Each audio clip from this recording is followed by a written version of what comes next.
Welcome to the Hello, round everybody. table Sorry.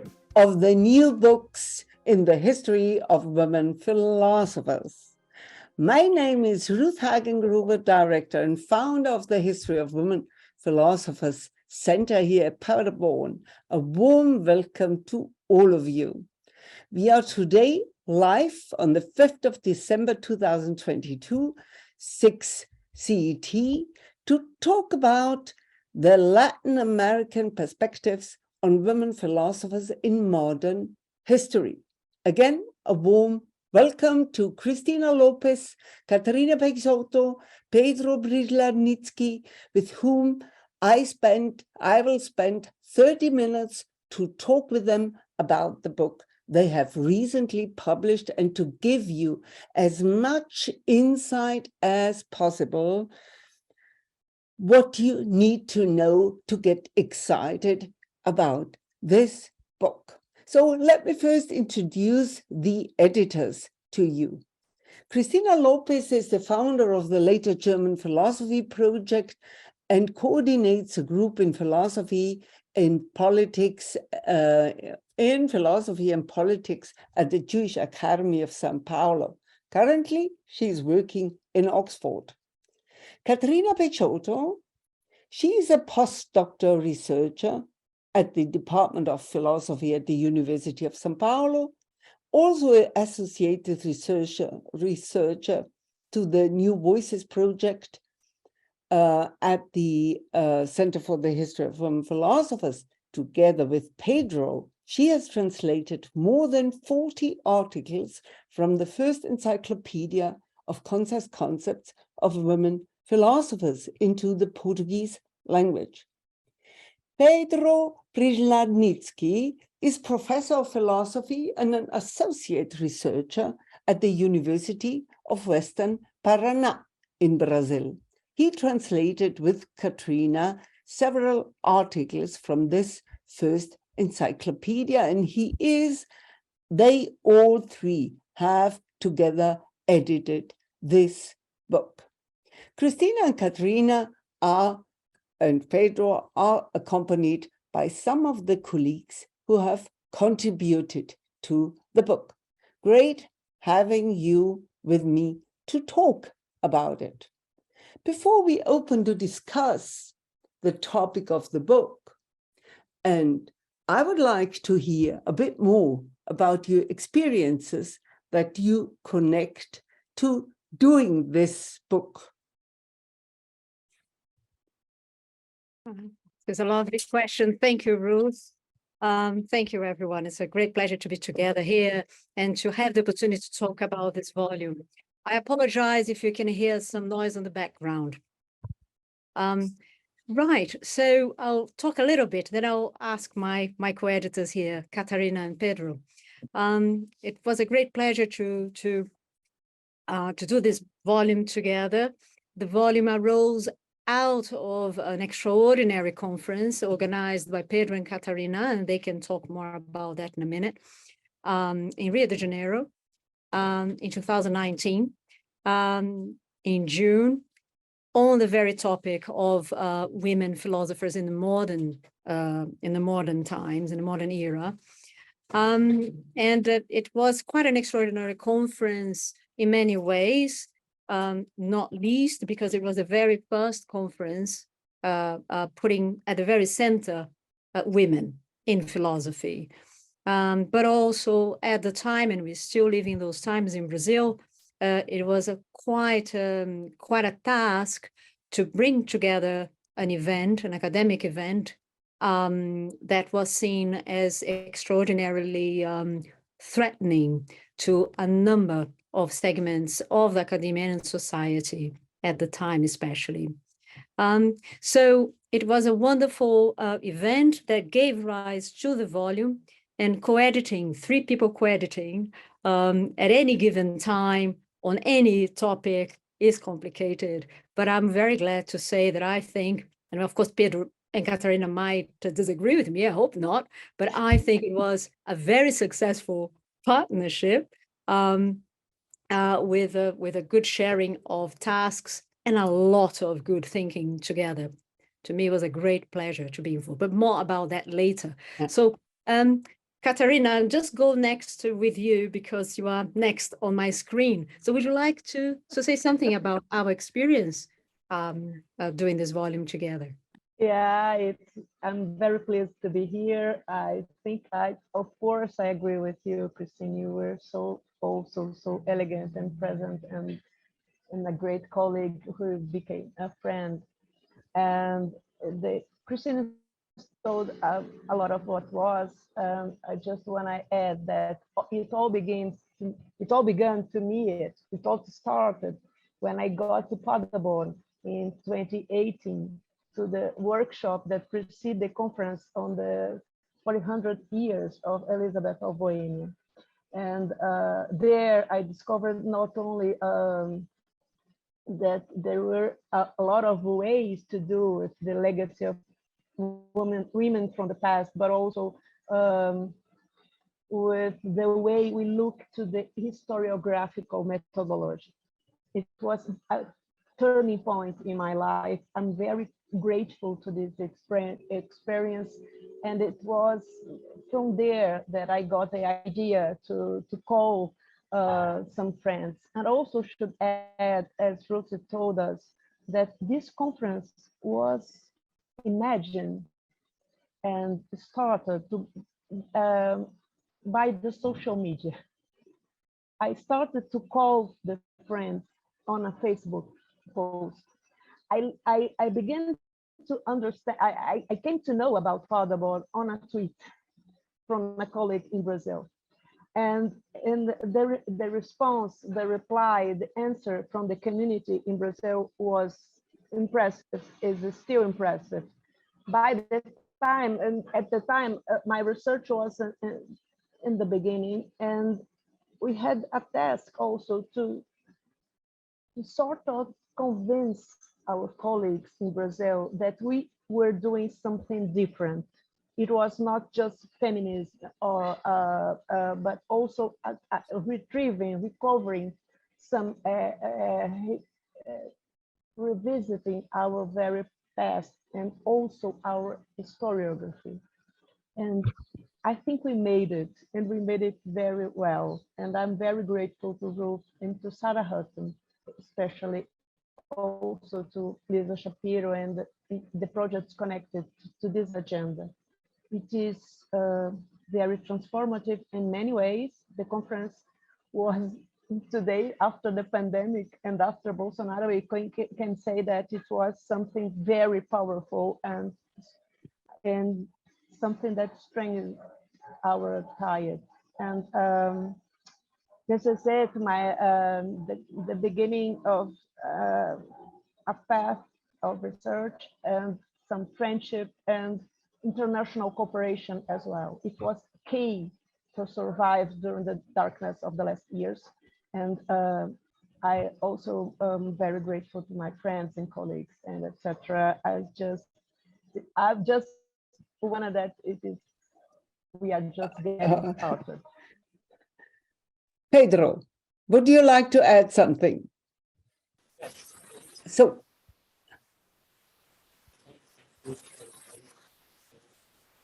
Pedro, we cannot hear you.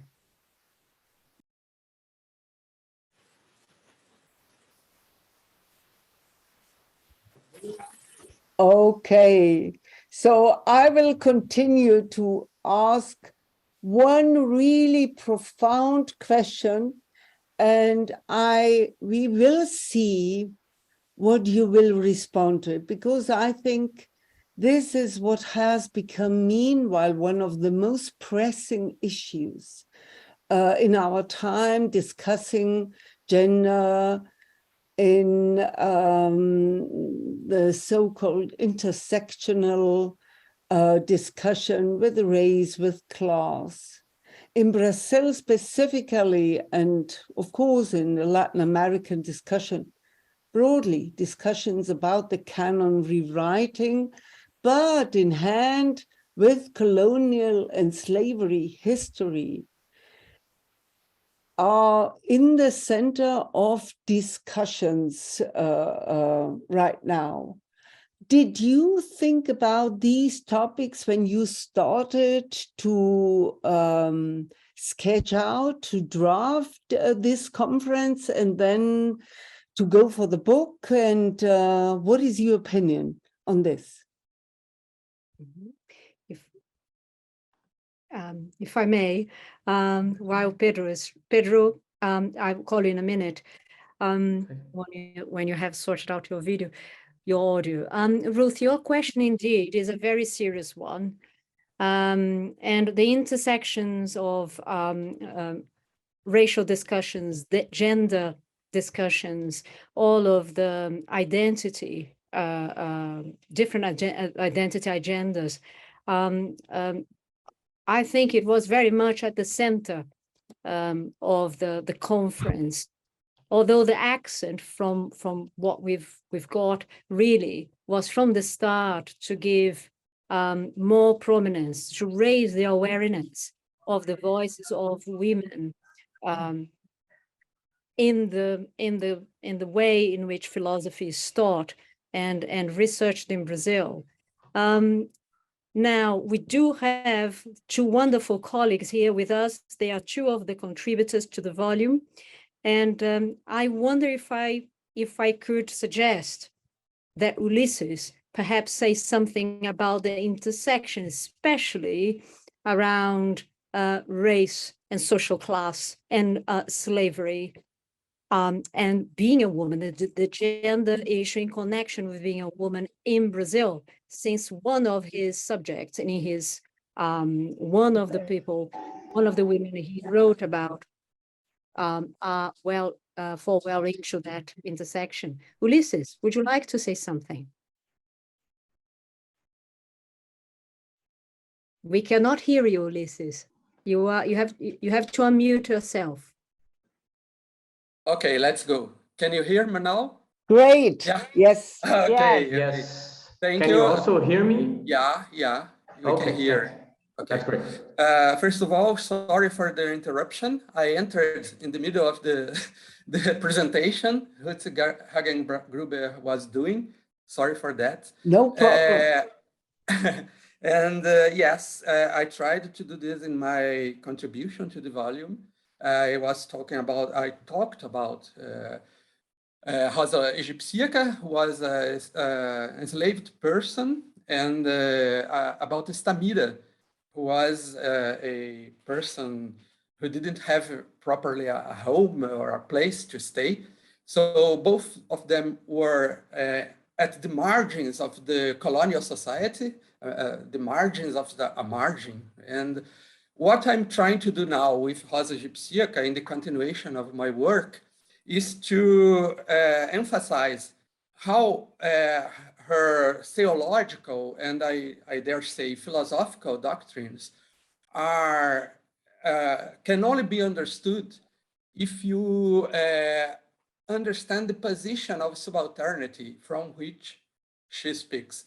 That is, as a enslaved person, a slave, a woman, a person of color, and then all these things together are necessary to understand her originality, I would say that. I'm trying to work on this, how this position of enunciation, how this subalternity reflects on the content of what she's saying. I think it's very, very important to do this.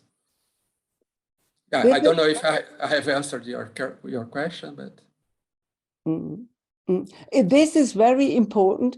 On the other hand, this book also presents women from the Western world, but not from the Western canon. So this is seriously a topic that we have to talk about. Now, you know, various forms of marginalization here. I don't know what your thoughts are about this.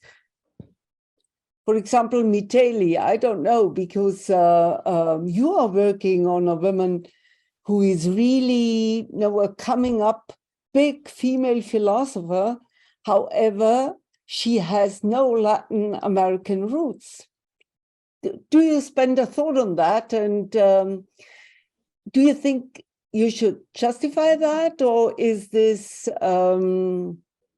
what do you think about that? Are you asked how you think about this? Thank you, Ruth, for the question. And thank you all for the organization of this talk. It's a great pleasure to talk with all of you.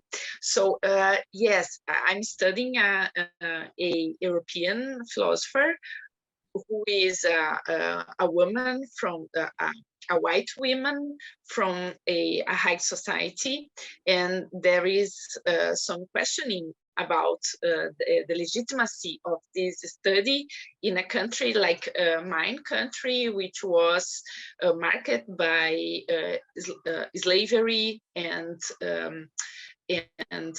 this class and race dispute. So the answer that I gave is that this kind of work with the trying to insert new people and new voices from to inside the canon can also to give us a lesson, and the lesson is that we have to look more and we have to work more. And I think, for example, Emily Chatelet, yes, it's a fact that she was a white woman from a high class, but she is someone who was marginalized also, not in her time, but after that. And so we have to, when we start to look to her work, we start also to ask for the source of this kind of marginalization, and this reflection can teach us how to fight against other kinds of marginalization. For example, the marginalization that women in my country are facing now and have faced it in the past. So, but it's interesting because when I started to, I have ever thought about women philosophers and this kind of methodological issues since Katarina had returned from Paderborn and provoked us to think about this. But once we started to think about the place of women in history of philosophy, everything changed. Our perspective changed. Our perspective on our texts, on the text of the women who come for us in our country, and we are making a lot of discoveries in Brazil and Latin America, and this was only possible because we started to look at this not canonical but European woman. So I think the movement, it's when we start this, a lot of stuff comes together, and that is the lesson, and that is important. Yeah, the discussion will continue on these topics. And one of the main problems in working in that field, or let's say in overcoming certain problems, is the fact that we are far from having a standardized body of women's writings. We do not have such a thing neither in the European countries. And the more, you know, when I'm going around in the world and I say to the people, look after your own tradition, bring your heritage to us. It is such a difficult thing. And let's say there is the one problem in philosophy not being androcentric, not being Eurocentric, but there is this painful scarcity of resources accessible now to start the research. How was your experience on Uh, Pedro, please.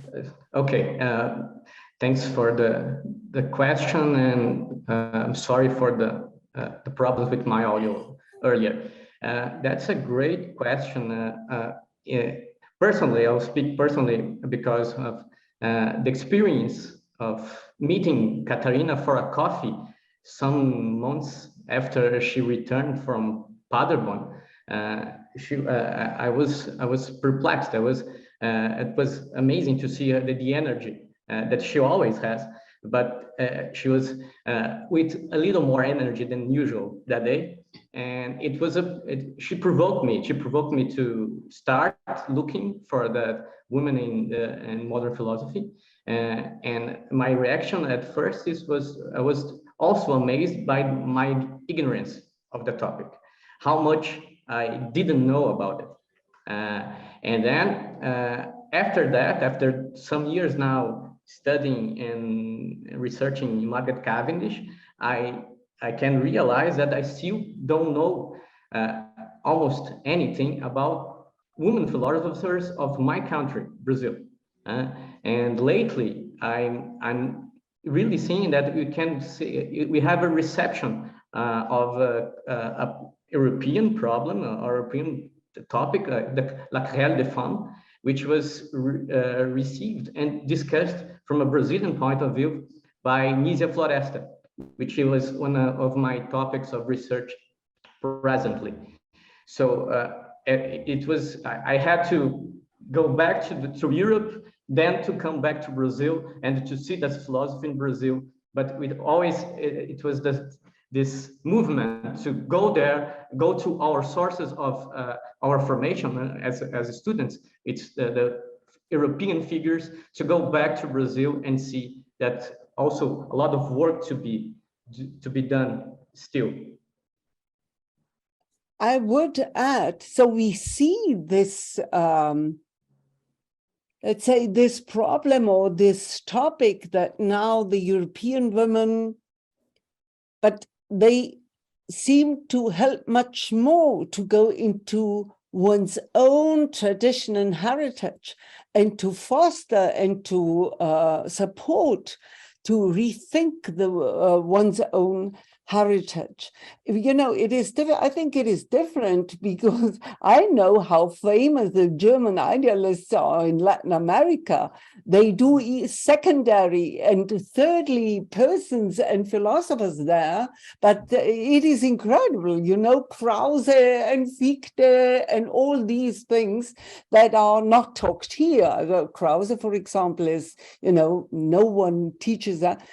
That is, so the males have really exported a malish canon and have never asked, discover your own male canon.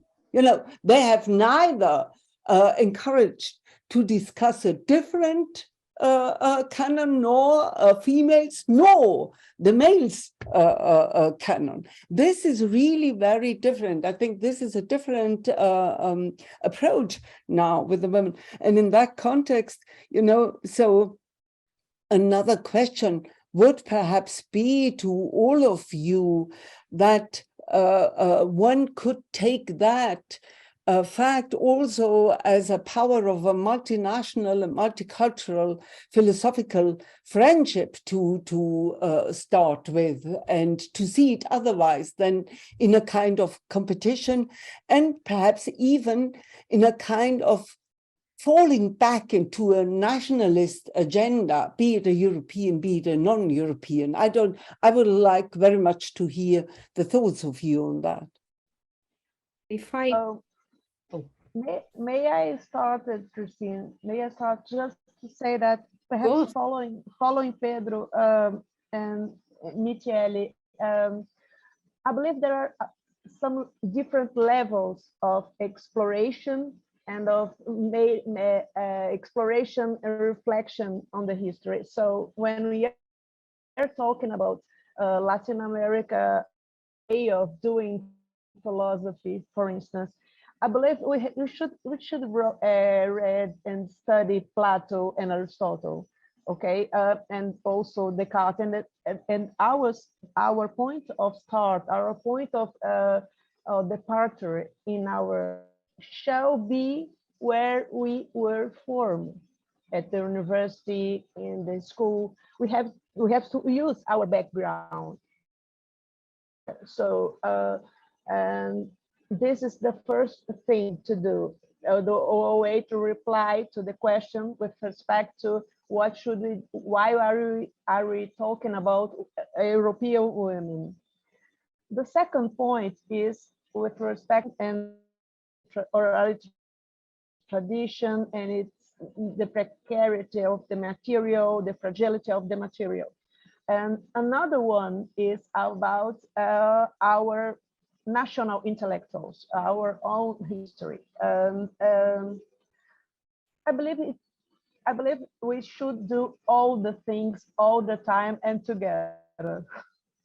We should explore all the ways to do with it. It's very, and because of it, we should be very cooperative. We have to push forward this cooperation and the dynamical dialogue. This is very important because this is plurality and a diversity that is required in an internal point of view. To the very of this research, we should continue. I don't think we should prioritize. I think we should be aware of what we are doing when we are doing something. Right. I was just on the back of what you've just said, Katarina, and actually also also on the back of a bit of what Michele said and Ulysses and Pedro. When we talk about identitarian agendas and nationalist movements and multiculturalism, it is almost like a minefield. We really need to be careful, but be careful without fearing, discussing or raising questions or thinking together about things. So Katarina has just said, we should all be doing these things together. I think this is very important. We know that there is a lot of movement and agitation on the far right now across the world. Brazil is no different, unfortunately.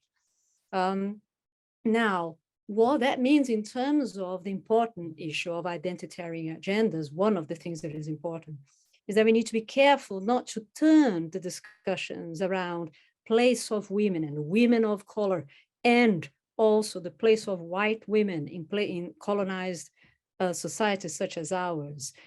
All of those discussions don't end up into some form of, don't morph into some kind of nationalism.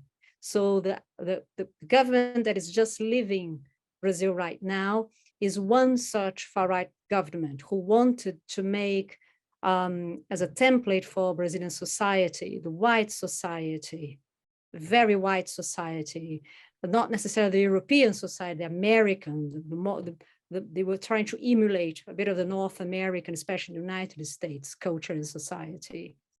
And they are very much against all of the identitarian agendas, all of these discussions about the role of women, all of this they're against.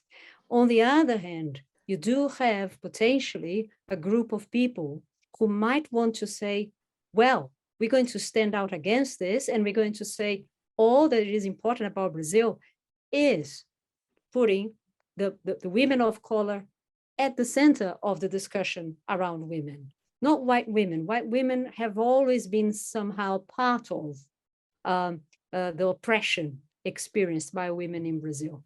And we do know that in Brazil, the majority of us are on what is sometimes called, especially by North Americans, on the black side of the tone of color, as one wants to say, right?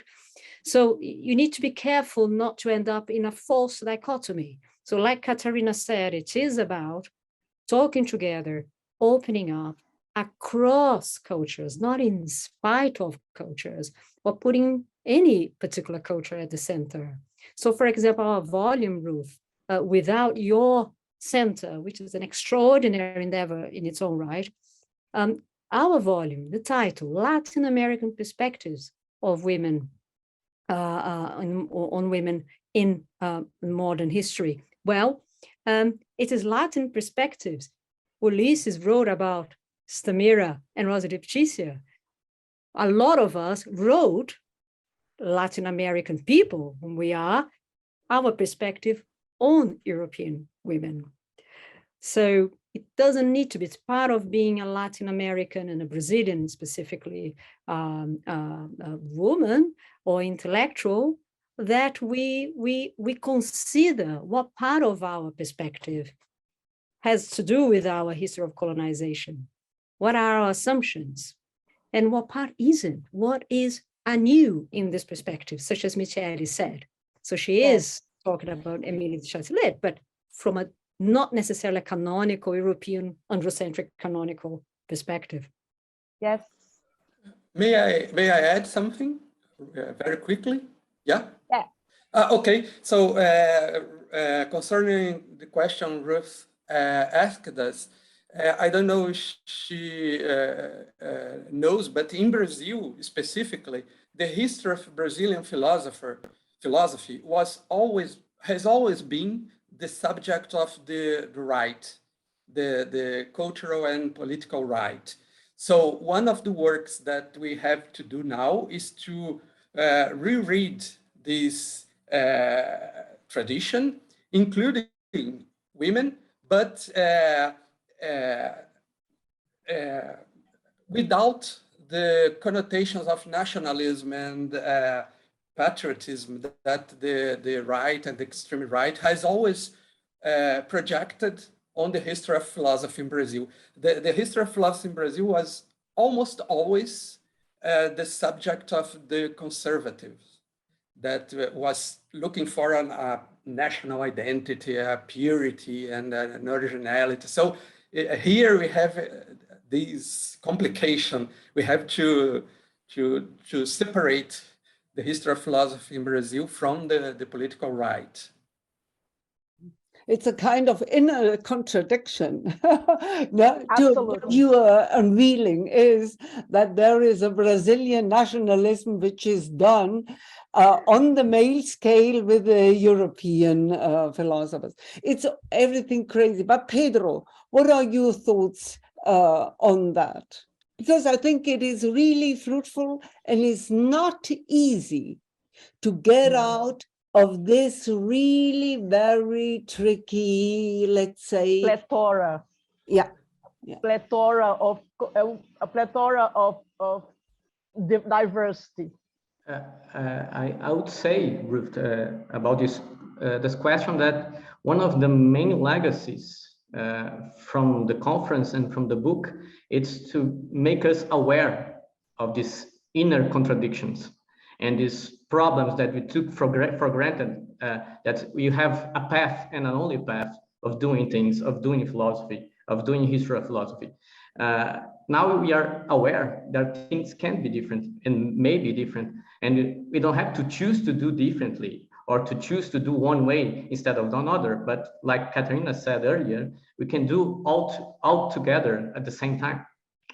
But now we are aware, and you can justify, or not only you can justify, we are asked to justify our choices as researchers, as scholars, and also as professors and teachers, and how we can structurize our syllabi of our classes. Thank you so much. And thanks to all of you for discussing with me and reflecting into and on this wonderful book, which got high interest. As I have said, I have realized that, and I'm expecting you to do many more, taking all what we have experienced since then and what has become new, because every day the world is changing and so many things are coming up, you know, now perhaps a bit calming down in Brazil, but burning in the other parts of the world. It is incredible. And we have to to get on all these topics. So I'm very grateful to all of you for talking with me and to the audience here, and see you soon. Thank you. Thank you, Ruth. Thank you, everyone. Thank you, Ruth, very much. Thanks, everyone. Thank you. Thank Thank you. you, everyone. Thank you.